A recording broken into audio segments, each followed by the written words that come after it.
आज के वीडियो में हम लोग वन नेशन वन इलेक्शन की बात करेंगे।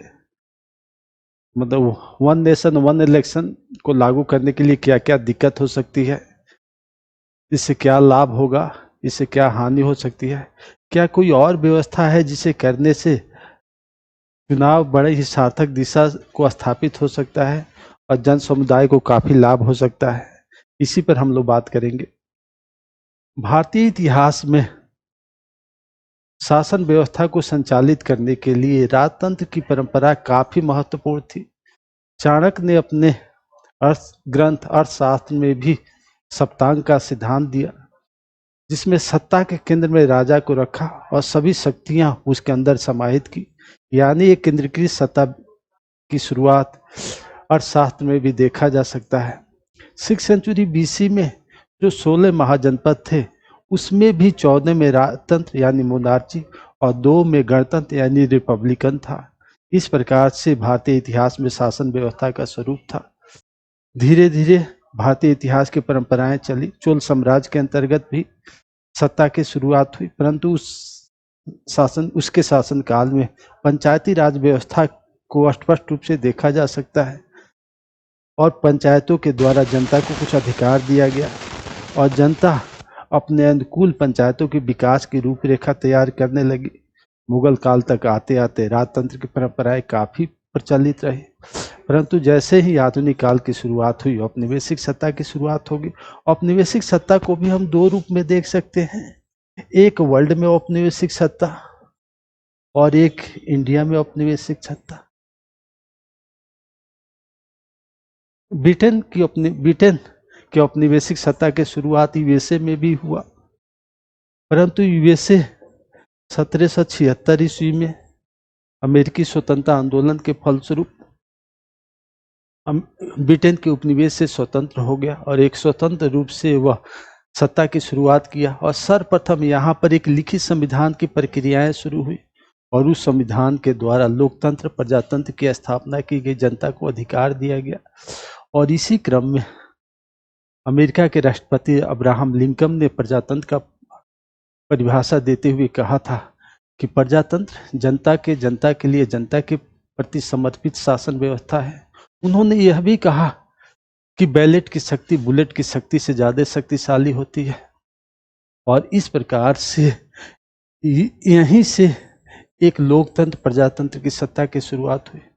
अमेरिका जिस तरह समय स्वतंत्र हो रहा था, उसके 12 वर्ष पूर्व यानी 1764 ईस्वी में बक्सर के युद्ध के बाद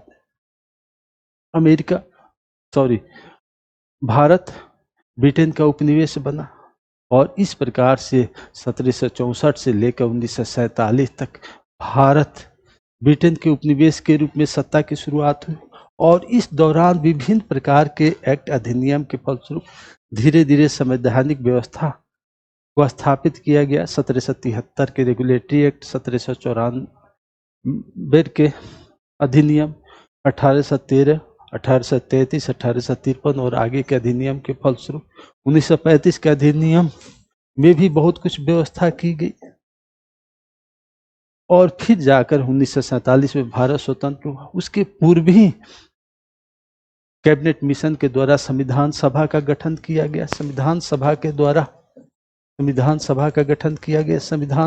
द्वारा हमारा संविधान बनाया गया और उसे 26 जनवरी 1950 को लागू किया गया और इस प्रकार से भारत में लोकतंत्र की परंपरा की शुरुआत हुई।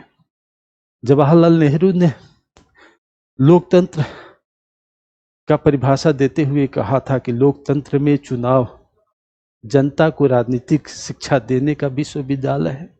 यानी प्रति 5 वर्षों पर लोकसभा और विधानसभा के चुनाव होते हैं। जनता सर्वोपरि होकर के अपने सांसद और विधायक के चुनाव करती है और इस प्रकार से लोकतंत्र में सारी शक्तियां जनता के हाथों में निर्वाचित होती है। और इस प्रकार से सर्वप्रथम 1952 ईस्वी में पहला चुनाव हुआ, जो संसद और विधान सभा का एक साथ ही हुआ और इस प्रकार से 1952 से लेकर 1967 ईस्वी तक, यानी 1967 ईस्वी तक एक साथ चुनाव हुए और जिसमें लोकसभा और राज्यसभा का चुनाव एक साथ ही हुआ। और इसमें किसी प्रकार की कोई दिक्कत नहीं हुई। परंतु 1967 ईस्वी के बाद परिस्थितियां बदलने लगी और धीरे धीरे विधानसभा के चुनाव अलग अलग समय पर होने लगा, जिसके कुछ मुख्य कारण भी थे। यानी सत्ता पक्ष के द्वारा अपने सत्ता का कार्यकाल पूरा नहीं किया जा सका और बीच में ही सत्ता बाधित हो गई, जिसके कारण बीच में ही चुनाव कराने पड़ गए और फिर बीच में चुनाव कराने के कारण वह 5 वर्षों तक कायम रहा, जिससे यह प्रक्रिया बाधित हो गई। इसके अलावा दूसरा कारण बहुमत में सत्ता नहीं होने के कारण फिर से चुनाव कराने की बात आई। तीसरा, गठबंधन धर्म के पालन न करने के कारण सहयोगी पार्टियों के द्वारा बीच में ही अपना समर्थन वापस ले लिया गया। इसके अलावा कभी कभी आर्टिकल 356 का भी प्रयोग किया गया, जिसके कारण जो एक साथ चुनाव कराने की प्रक्रिया थी वह धीरे धीरे बाधित होती हुई चली गई। इस प्रकार से हम देखेंगे कि 2024 में सरकार के द्वारा एक अलग प्रयास किए जा रहे हैं। यह प्रयास पहले भी किए गए हैं, पहले भी विभिन्न प्रकार के जानकारों, संविधान के ज्ञाता के द्वारा यह विचार व्यक्त किया गया है कि एक साथ चुनाव कराने से विभिन्न प्रकार के लाभ हो सकते हैं। परंतु 2024 के पूर्व ही यह प्रक्रियाओं की शुरुआत की गई। यह भी सत्य है कि बहुत सारे ऐसे देश हैं जहां पर एक साथ सभी चुनाव कराए जाते हैं। इनमें स्वीडन, ब्रिटेन, दक्षिण अफ्रीका, इंडोनेशिया, जर्मनी इत्यादि देश हैं। स्वीडन में तो प्रत्येक 4 साल पर राष्ट्रीय, प्रांतीय और निकाय चुनाव एक साथ कराए जाते हैं। परंतु यह भी सत्य है कि यह देश छोटा छोटा देश है, यहाँ का क्षेत्रफल कम है, यहाँ की जनसंख्या कम है, संसाधन यहाँ के बेहतर है, जिसके कारण वहाँ पर एक साथ चुनाव कराना ज़्यादा सार्थक और सरल होता है। परंतु भारत जनसंख्या के दृष्टिकोण से दूसरा और क्षेत्रफल में 7वां स्थान है। भारत विविधताओं से भरा हुआ देश है। भारत की भौगोलिक परिवेश अलग है, अलग अलग परिवेश के अलग अलग भौगोलिक दशाएं हैं। इस वजह से भी एक साथ चुनाव कराने में दिक्कत हो सकती है। परंतु सरकार के द्वारा पूर्व राष्ट्रपति रामनाथ कोविंद की अध्यक्षता में एक समिति बनाई गई। उसमें बहुत सारे विषय विशेषज्ञों को सदस्य के रूप में रखा गया और उन्होंने अपनी रिपोर्ट वर्तमान राष्ट्रपति द्रौपदी मुर्मू को सौंप दी और उस रिपोर्ट को वर्तमान की सरकार ने, वर्तमान के कैबिनेट ने स्वीकार कर लिया और 2029 में एक साथ चुनाव कराने की तरफ अपना विचार व्यक्त किया और इस प्रकार से 2029 में एक साथ चुनाव कराने की प्रक्रियाएं चालू हुई। यानी एक देश एक चुनाव की समस्याओं के संबंध में हम लोग बात करेंगे कि इसमें क्या क्या दिक्कत हो सकती है।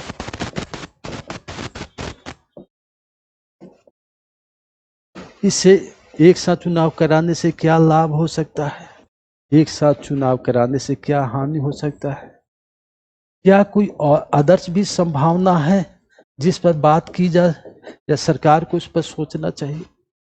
यह विचार अपना पर्सनल होगा, कुछ जन नॉलेज के आधार पर, आकलन करने के आधार पर, कुछ विषय विशेषज्ञों को टिप्पणी पढ़ने के आधार पर निकाला गया है। इस प्रकार हम देखेंगे एक साथ चुनाव कराने से क्या क्या दिक्कत हो सकती है।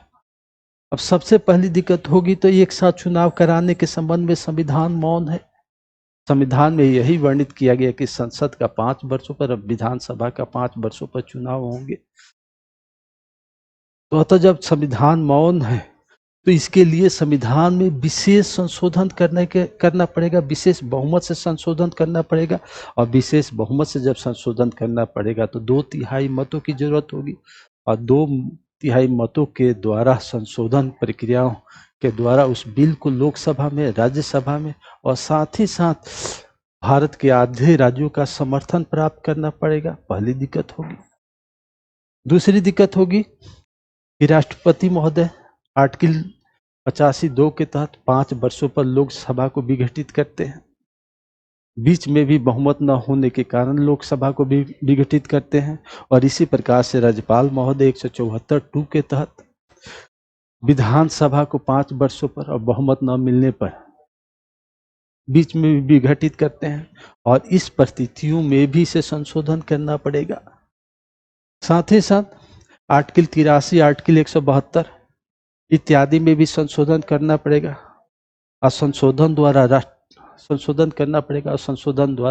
राष्ट्रपति के हाथों में शक्ति का हस्तांतरण करना पड़ेगा, जिसके द्वारा ये सारी चुनाव एक साथ कराए जा सके। और इस प्रकार से संविधान में संशोधन करके संविधान की शक्तियां राष्ट्रपति को हाथों में देनी पड़ेगी, और इस प्रकार से यह चुनाव में इतनी सारी दिक्कतें हो सकती है। अब दूसरे प्रश्न पर आते हैं, एक देश एक चुनाव यानी एक साथ चुनाव कराने से क्या क्या लाभ हो सकते हैं, उसको हम लोग एक एक पॉइंट को समझने की कोशिश करेंगे। पहला पॉइंट, एक साथ चुनाव कराने से देश के ऊपर आर्थिक बोझ कम होगा, क्योंकि 2019 के चुनाव में चुनाव आयोग ने जो रिपोर्ट जारी किया था उसमें कहा था कि इस चुनाव में 10,000 करोड़ रुपए खर्च हुए, जबकि सेंटर फॉर मीडिया स्टडीज के द्वारा जो रिपोर्ट दिया गया वह कहा गया कि 60,000 करोड़ रुपया खर्च हुए। और इस प्रकार देखा जाए तो चुनाव में एक बड़े पैसे सरकार के खर्च होते हैं, जो पैसे विकास में, शिक्षा में खर्च होना चाहिए। इसके साथ साथ राज्यों के चुनाव, निकाय के चुनाव में अलग से खर्च होते हैं। यानी एक साथ चुनाव कराने से देश के ऊपर बहुत बड़ा आर्थिक बोझ नहीं पड़ेगा। दूसरा क्या लाभ होगा, एक साथ चुनाव कराने से एक बार आचार संहिता लागू होगी। 5 वर्षों में एक बार आचार संहिता लागू होने से समय की बचत होगी, प्रशासन को बार बार चुनाव नहीं कराना पड़ेगा, तो प्रशासन अलग कार्यों के तरफ अपना विशेष ध्यान देगा। तीसरा,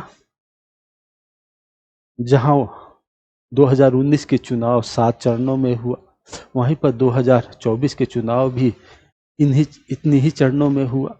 इसके अलावा राज्यों के विधानसभा के चुनाव भी अलग अलग चरण में होते हैं, जिसके कारण ज़्यादा से ज़्यादा समय आचार संहिता लागू होता है, और इससे विकास की गतिविधियां बाधित होती चली जाती है। चौथा, एक साथ चुनाव कराने से संघ मजबूत होता, क्षेत्रीयता की भावना कमजोर होगी, और इस प्रकार से भारत संघ बड़े मजबूती के साथ कार्य करेगा। पांचवा, एक साथ चुनाव कराने से विभिन्न क्षेत्रीय पार्टियां, जातीय संकल्पनाएं और अन्य छोटे छोटे संगठन कमजोर होंगे। मुद्दा आधारित चुनाव होने लगेंगे, जिससे जनता बड़ी ही सार्थक तरीके से अपने सांसद और विधायकों का चुनाव कर सकती है। छठा, यदि एक साथ चुनाव होते हैं तो राजनीतिक प्रतिद्वंदिता कम होगी, क्योंकि चुनाव के समय में राजनीतिक दलों के द्वारा एक दूसरे के ऊपर बड़ी ही राजनीतिक छिटाकशी की जाती है, और बार बार चुनाव होने से यह छिटाकशी हमेशा बनी रहती है। और एक साथ चुनाव हो जाने से यह राजनीतिक छिटाकशी कम होगी, और जैसे ही चुनाव समाप्त हो जाएगा तो आपसी सौहार्द होगा, और बड़े ही बेहतर तरीके से सत्ता का संतुलन होगा, और सत्ता बेहतर तरीके से संचालित की जाएगी। इतने सारे लाभ के बाद यह हम देखने की कोशिश करेंगे इससे हानि क्या होगा।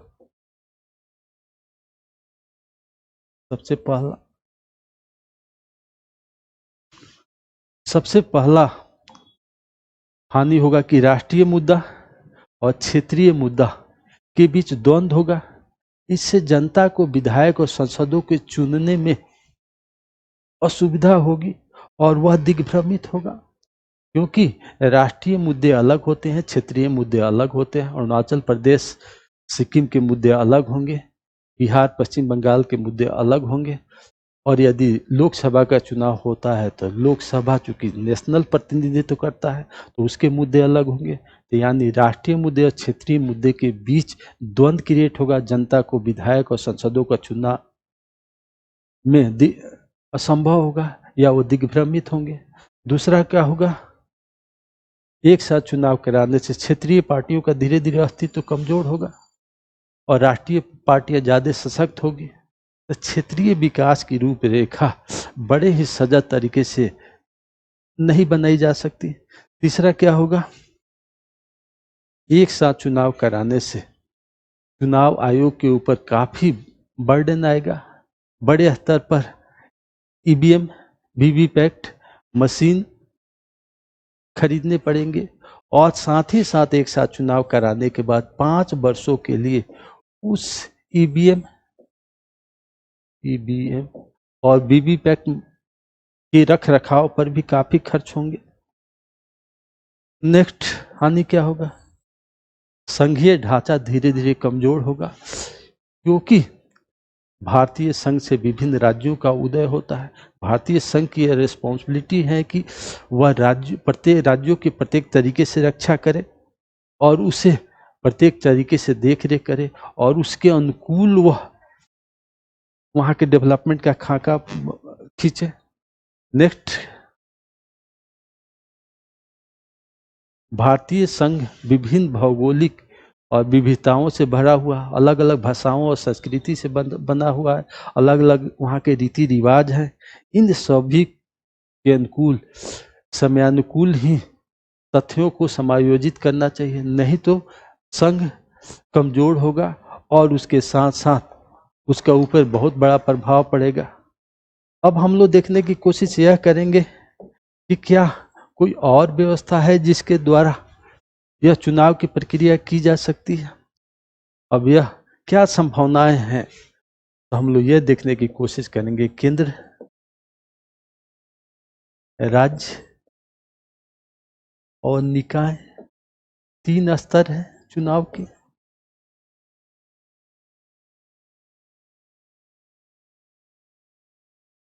यदि लोकसभा का चुनाव हो तो एक साथ कम चरण में यदि संपन्न कराए जाते हैं तो सबसे अच्छा होगा, क्योंकि केंद्र का जब चुनाव होता है, जब भारत देश का चुनाव होता है, तो यहां पर सेंट्रल मुद्दे होते हैं, जो सेंट्रल मुद्दे के आधार पर वह चुनाव लड़े जाते हैं। दूसरा, बहुत सारे रीजनल लीडरशिप होते हैं जो सेंट्रल राजनीति को के प्राथमिकता को समाहित करते हैं, सेंट्रल राजनीति को करते हैं। दूसरा, केंद्र की अलग रिस्पॉन्सिबिलिटियां होती हैं और केंद्र की रिस्पॉन्सिबिलिटियां विश्व के साथ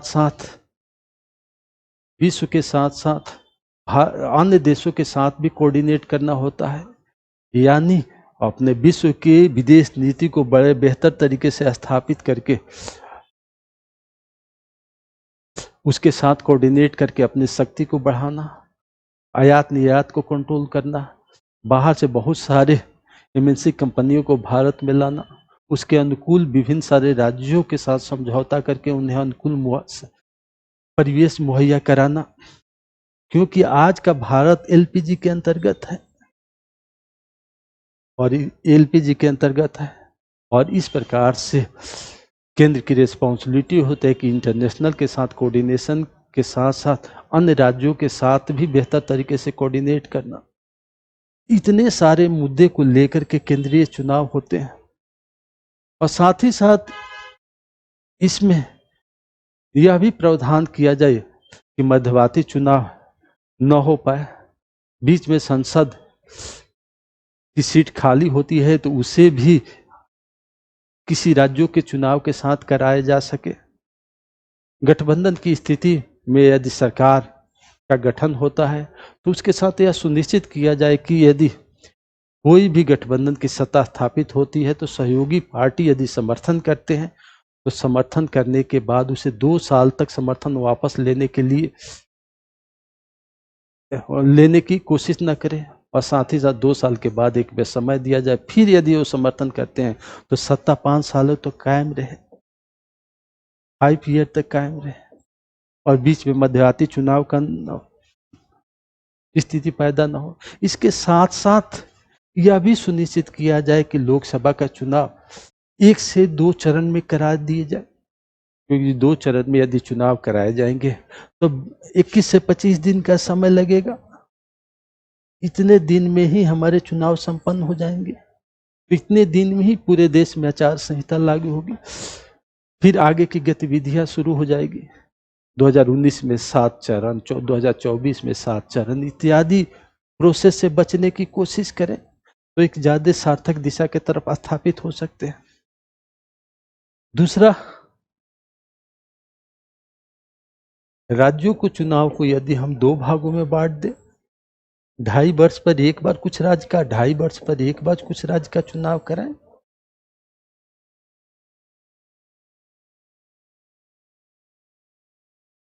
इस राज्य के चुनाव में भी वो सारी व्यवस्था को करने की कोशिश करें कि किसी प्रकार का मध्यवर्ती चुनाव न हो, विधायकों को दोबारा चुनने की नौबत नहीं है, एक साथ ही एक ही चरण में चुनाव करा दिए जाए, एक ही चरण में चुनाव हो,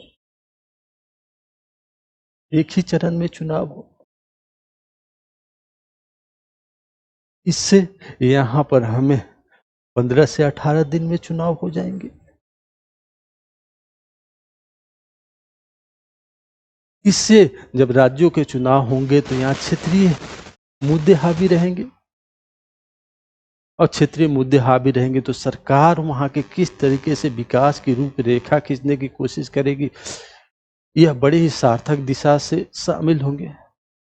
और साथ ही साथ यहाँ के प्रचार अभियान में उन्हीं क्षेत्रीय नेताओं शामिल रहेंगे, क्योंकि एक साथ 14-15 राज्यों के चुनाव होंगे तो राष्ट्रीय स्तर के नेता बहुत ज्यादा चुनाव प्रचार में शामिल नहीं हो पाएंगे। इससे क्या कोई हमारी क्षेत्रीयता की भावना बढ़ी ही और विकास की भावना स्थापित करना सरल होगा। तो यदि हम इस तरीके से चुनाव 2 चरणों में कराने की कोशिश करते हैं तो होगा। इसके साथ साथ तीसरा, निकाय चुनाव। निकाय चुनाव प्रत्येक राज्यों के द्वारा एक ही चरण में कराया जाए, जो यहाँ पर 14 से 15 दिन में संपन्न हो सकते हैं। तो यदि इन सभी समयों को डिवाइड करके देखने की कोशिश करेंगे तो 21 से 22 दिन का केंद्र का चुनाव, 15 से 18 दिन, 18 दूनी 36 दिन का ये चुनाव, और 15 दिन का ये चुनाव। लगभग हम 70 से 72 दिन, 75 दिन में सारा चुनाव संपन्न करा सकते हैं। तो 75 दिन से ज्यादा आचार संहिता भी लागू नहीं होगी, जिससे प्रत्येक राज्य का चुनाव में राज्य की जनता को अपने विधायकों को चुनना सरल होगा, क्योंकि वह वहां की समस्याओं के अनुकूल अपने मुद्दे को स्थापित करने की कोशिश करेंगे, अपने उठाने की कोशिश करेंगे, और इस प्रकार से एक सरल तरीके से चुनाव संपन्न हो जाएगा। क्योंकि 2019 से 2024 में भी 7 चरणों में चुनाव हुए थे, जिसमें कम से कम 70 से 75 दिन लगे थे। उतने ही दिन में चुनाव संपन्न हो जाएगा। और यहाँ पर यदि सरकार कहीं किसी की गिरती है, राज्यों की सरकार चली जाती है, गठबंधन धर्म का पालन नहीं होता, सहयोगी पार्टी अपना समर्थन वापस ले लेती है, सरकार बहुमत साबित नहीं कर पाती है, तो यहाँ पर कुछ ऐसे प्रावधान किए जाते हैं कि 6 महीना 1 साल तक वही सरकार काम करे, कर्जवाहक सरकार के रूप में काम करे। अब फिर यदि इसमें से किसी भी राज्य का चुनाव होते हैं तो उसके साथ उसका चुनाव करा दिए जाए। एक सरल सुबोध तरीके से प्रत्येक समस्याओं का समाधान बड़ी प्रेमपूर्ण ढंग से हो सकता है। ओके, जय हिंद, जय भारत।